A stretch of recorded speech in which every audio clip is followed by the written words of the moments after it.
Era uma noite comum em Newport News, Virgínia. Corey Voss, um jovem oficial da Marinha, pai dedicado e marido apaixonado, vivia o sonho americano. Com uma carreira promissora à frente e uma família que parecia perfeita, ninguém poderia prever que uma simples ida ao caixa eletrônico para sacar dinheiro para o lanche das crianças se tornaria sua última viagem. O que começou como um favor doméstico às 11 da noite transformou-se em um mistério brutal. 5 tiros a queima-roupa. Nenhum roubo aparente. Uma cena de crime que sussurrava segredos obscuros e ódios pessoais, escondidos sob a superfície de uma vida suburbana tranquila. Enquanto a polícia olhava para o corpo sem vida de Corey, uma pergunta ecoava, mais alta que os disparos. Quem odiaria tanto um homem que todos diziam ser o cara legal?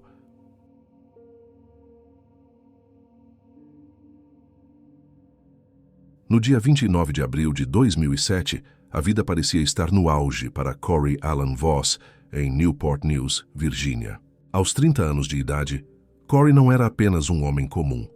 Ele era um oficial da Marinha dos Estados Unidos, especificamente um ensign, valorizado por suas habilidades técnicas e visto por seus superiores como alguém com um potencial enorme e uma carreira brilhante pela frente. Ele servia como oficial de comunicações a bordo da fragata USS Elrod, uma função de alta responsabilidade que exigia supervisionar os sistemas de comunicação do navio, coordenar equipes técnicas e garantir a segurança de equipamentos sensíveis.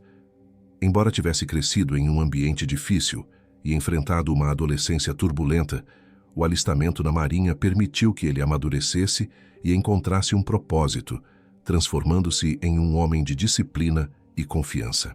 Além de sua dedicação profissional, Corey era profundamente devoto à sua família. Ele adorava seus 2 filhos, Casey e Corey Jr., e era descrito como um pai excepcional que amava participar de cada aspecto da vida deles, aproveitando cada momento possível para brincar e estar presente. Aquele domingo específico carregava um peso emocional significativo, pois Corey estava a poucas semanas de partir para uma missão de 6 meses no mar. A ideia de ficar separado das crianças por tanto tempo o entristecia profundamente, e ele desejava passar cada segundo precioso ao lado delas antes da viagem. Naquela noite, após um dia brincando com as crianças, Corey e sua esposa, Catherine, conhecida como Cat, sentaram-se para um jantar romântico, desfrutando da companhia um do outro. O casal, que se conheceu em um bar em 1999 e se casou pouco depois, parecia viver o retrato de uma família jovem e feliz. No entanto, a tranquilidade da noite foi interrompida por um pedido simples. Após o jantar, Cat disse a Corey que precisava de dinheiro para o lanche escolar das crianças para o dia seguinte. Ela pediu que ele fosse até o caixa eletrônico para realizar o saque. Eram aproximadamente 23 horas quando Corey saiu de casa para cumprir essa tarefa. O banco ficava a uma curta distância, cerca de 3 a 5 quilômetros de sua residência. Localizado em uma área comercial considerada segura e rotineira para aquele tipo de transação noturna. Devido ao horário tardio, Cat expressou preocupação com a segurança do marido e ligou para ele enquanto ele dirigia, apenas para lembrá-lo de ter cuidado. Corey assegurou que ficaria bem, prometeu voltar logo e seguiu para o caixa eletrônico, sem saber que aquela seria a última vez que sairia de sua casa. O tempo passou e a ansiedade começou a crescer na residência dos Voss. Por volta das 23 horas e 30 minutos, a ausência de Corey tornou-se alarmante. Considerando a curta distância até o banco, ele deveria ter retornado para casa pelo menos 15 minutos antes. Cat, sentindo que algo estava errado, tentou ligar para o celular do marido, mas ele não atendeu às chamadas, o que não era característico dele. O silêncio do outro lado da linha aumentou o pânico de sua esposa, que começou a temer pela segurança dele. Preocupada, Cat entrou em contato com a polícia para verificar se algum acidente de trânsito havia sido relatado naquela área, mas a resposta foi negativa. Não havia registros de incidentes nas estradas próximas. Em um ato de desespero crescente, ela ligou para o navio onde Corey servia, mas nenhum membro da tripulação o tinha visto. Ela também contatou hospitais locais, mas a busca continuava infrutífera. Às 3 horas da madrugada, sem notícias e cada vez mais alarmada, Cat ligou para sua mãe pedindo ajuda para procurar Corey. Sua mãe prontamente pegou o carro e começou a dirigir pelas ruas da região, na esperança de avistar o veículo do genro. A noite de incertezas se arrastou até o amanhecer. Às 6 horas da manhã, Cat contatou a polícia novamente, desta vez para registrar oficialmente o desaparecimento de seu marido. Oficiais foram enviados à casa dela para coletar mais informações sobre os últimos passos de Corey. No entanto, quase simultaneamente ao relato de desaparecimento, a polícia recebeu outra chamada crucial. Alguém havia reportado um veículo suspeito, uma caminhonete que parecia estar abandonada no estacionamento de um prédio comercial próximo ao caixa eletrônico. Policiais de Newport News chegaram ao estacionamento para investigar.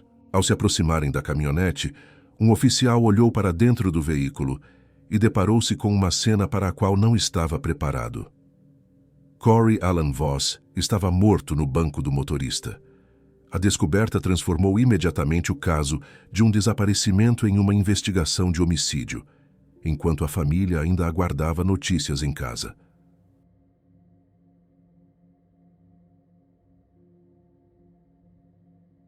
A análise inicial da cena do crime revelou detalhes perturbadores que desafiavam a lógica de um crime comum. Corey havia sido atingido por múltiplos disparos. A autópsia e a perícia confirmaram que ele foi alvejado 5 vezes. Para os detetives experientes, esse número de tiros era um indicativo crucial. Em roubos que dão errado, a vítima geralmente é atingida 1 ou 2 vezes, enquanto o agressor tenta fugir. 5 tiros sugeriam algo muito mais violento e pessoal, um exagero conhecido como overkill, indicando que o atirador possivelmente nutria raiva ou conhecia a vítima e queria garantir sua morte de forma brutal.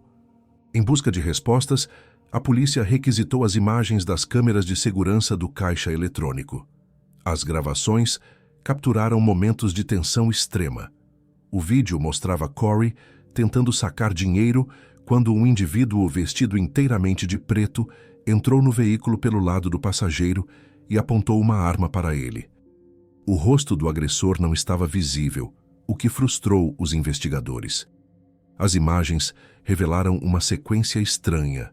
Corey tentou sacar dinheiro, mas a transação falhou. O vídeo mostrou o carro saindo com o homem armado, apontando a arma para Corey. Surpreendentemente, 7 minutos depois, o veículo retornou ao mesmo caixa eletrônico com o agressor ainda ao lado de Corey, que tentou realizar o saque novamente, falhou mais uma vez e então dirigiu para longe. Aquela foi a última vez que ele foi visto com vida. Desesperados para identificar o homem armado, os investigadores chegaram a enviar as imagens para a NASA, na esperança de que a agência espacial pudesse aprimorar a qualidade do vídeo e revelar o rosto do assassino, mas a resolução era baixa demais até para a tecnologia avançada deles. No entanto, uma pista financeira surgiu, lançando dúvidas sobre a narrativa inicial. Cat havia dito à polícia que deu seu cartão bancário a Corey e pediu que ele sacasse $60. Porém, ao investigar a conta bancária junto à instituição financeira, os detetives descobriram um fato intrigante. A conta havia sido aberta muito recentemente e possuía um saldo de apenas $5. Isso explicava por que Corey não conseguiu retirar o dinheiro e teve suas transações negadas repetidamente nas imagens de segurança. O fato de ele ter sido enviado para sacar $60 em uma conta que continha apenas $5 eliminava a possibilidade de o crime ter sido motivado por um roubo lucrativo imediato, pois não havia dinheiro para ser levado, aumentando ainda mais as suspeitas sobre as circunstâncias daquela noite. À medida que as evidências físicas no local do crime se mostravam insuficientes para identificar imediatamente o atirador, os investigadores voltaram sua atenção para a vida pessoal da vítima, especificamente para a figura enigmática de sua esposa. A polícia logo descobriu que a mulher que se apresentava como Cat, ou Caterina, havia construído uma identidade baseada em fabricações elaboradas. Nascida originalmente como Kathleen, Ela alterou legalmente seu nome para Katrina ou Caterina em uma tentativa deliberada de parecer mais exótica e sofisticada. Para sustentar essa persona, ela inventou uma história de origem complexa, alegando ter crescido na Ucrânia com o pai enquanto sua mãe retornava aos Estados Unidos, o que justificaria seu sotaque, que muitos amigos suspeitavam ser forçado. A realidade, contudo, era bem menos glamourosa. Ela havia sido criada inteiramente em Newport News, Virgínia, pela própria mãe, e jamais havia colocado os pés na Ucrânia. Aqueles que conviviam com Cat a descreviam com termos que destoavam da imagem de viúva enlutada.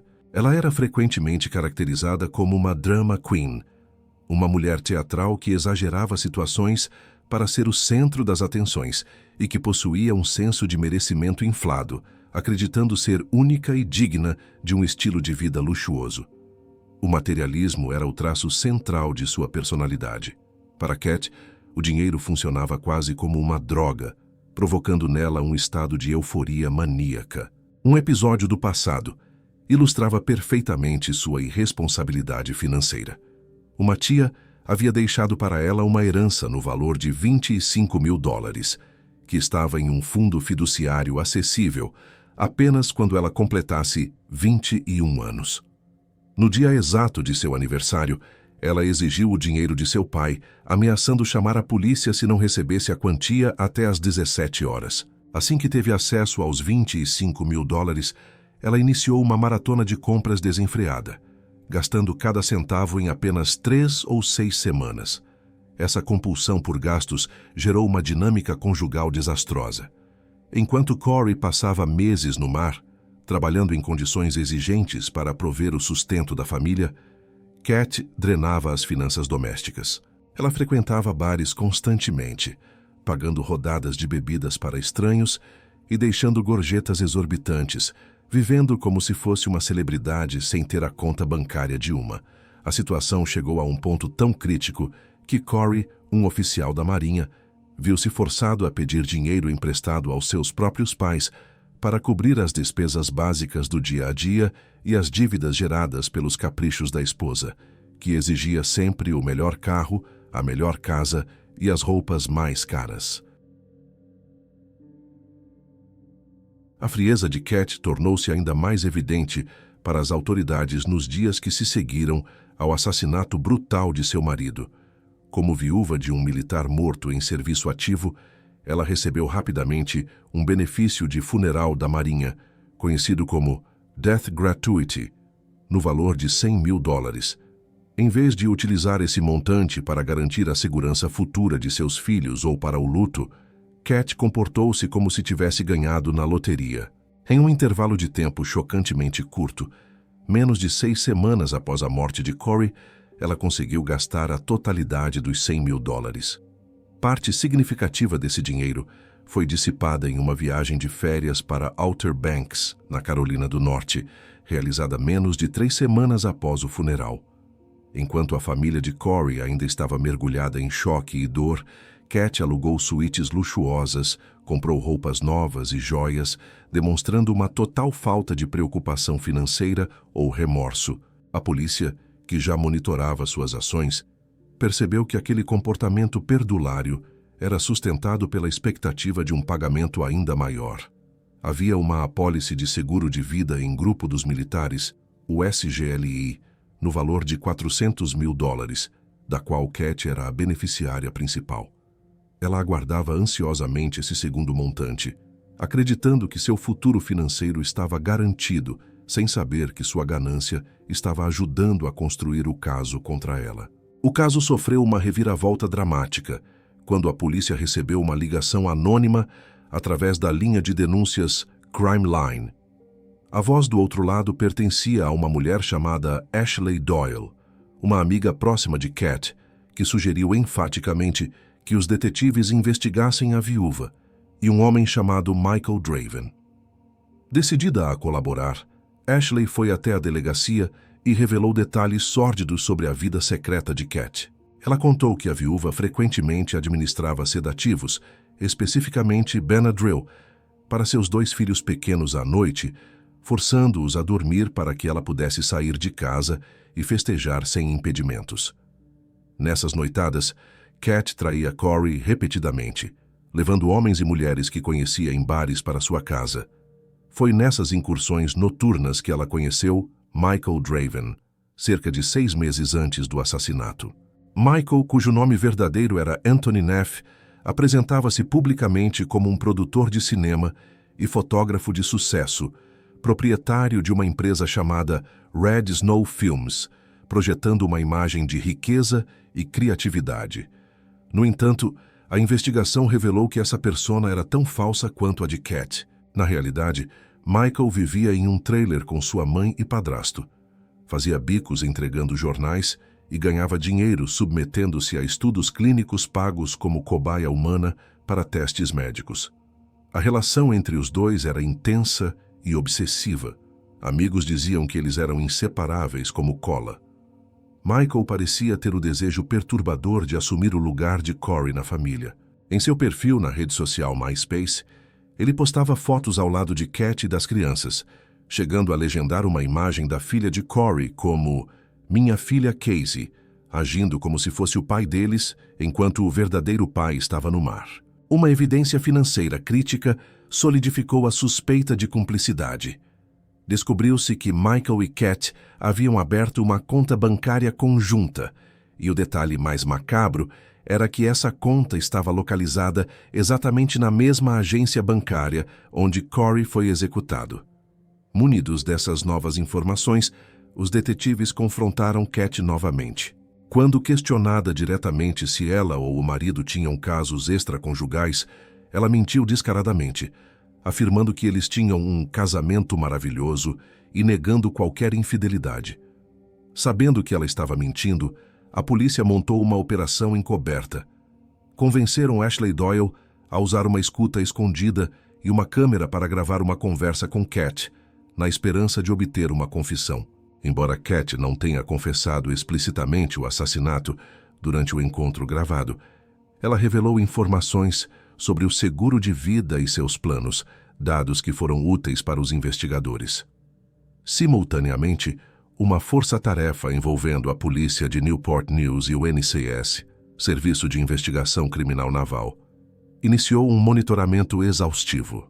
Eles passaram a rastrear cada movimento de Cat e Michael, vigiando suas ligações telefônicas, atividades na internet e hábitos de consumo, esperando por um erro que pudesse ligá-los definitivamente à execução de Corey.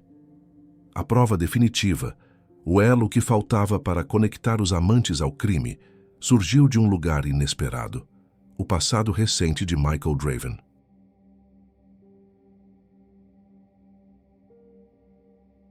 Os detetives descobriram que, alguns meses antes do assassinato de Corey, Michael havia sido preso e permanecido detido por 6 dias na cadeia da cidade de Newport News, acusado de agredir uma ex-namorada.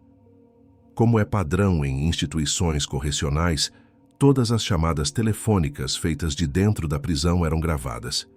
A polícia solicitou e ouviu as gravações dessas ligações antigas. O conteúdo das conversas era incriminador. Enquanto Corey ainda estava vivo e trabalhando para sustentar a família, Michael ligava da cadeia para Cat e os dois discutiam abertamente o futuro. Eles falavam sobre como gastariam o dinheiro do seguro de vida de Corey, planejando uma aposentadoria antecipada e garantindo um ao outro que estariam juntos para a vida toda, graças a esse dinheiro. O planejamento do crime estava sendo articulado muito antes do fato. Mais importante ainda, a investigação, que até aquele momento focava intensamente na dinâmica tóxica entre Cat Voss e Michael Draven, precisava encontrar a peça que executou o ato final de violência. A análise minuciosa dos registros telefônicos de Cat forneceu a pista decisiva que os detetives tanto procuravam. Ao examinar o histórico de chamadas do celular dela, a polícia notou uma série de ligações feitas para um número registrado na Virgínia Ocidental, pertencente a um homem chamado David Runyon. Esse nome não era estranho para Michael Draven. A conexão entre eles havia sido estabelecida no mesmo ambiente onde Michael buscava dinheiro fácil. David Runyon e Michael Draven haviam se conhecido em uma clínica de estudos médicos experimentais, onde ambos participavam de testes clínicos pagos. O perfil de David Runyon contrastava drasticamente com a personalidade instável e fantasiosa de Michael. Runyon era um homem com um histórico de treinamento e disciplina voltado para o uso da força. Ele era um ex-militar que serviu no exército, onde atuou como atirador de elite, ou sharpshooter, demonstrando uma familiaridade técnica e letal com armas de fogo. Além de sua experiência militar, ele também havia trabalhado como oficial de correções e como policial no passado. Para Michael, que vivia em um mundo de mentiras e inseguranças, a figura de Runyon representava a força bruta e a competência tática necessária para transformar um desejo sombrio em realidade.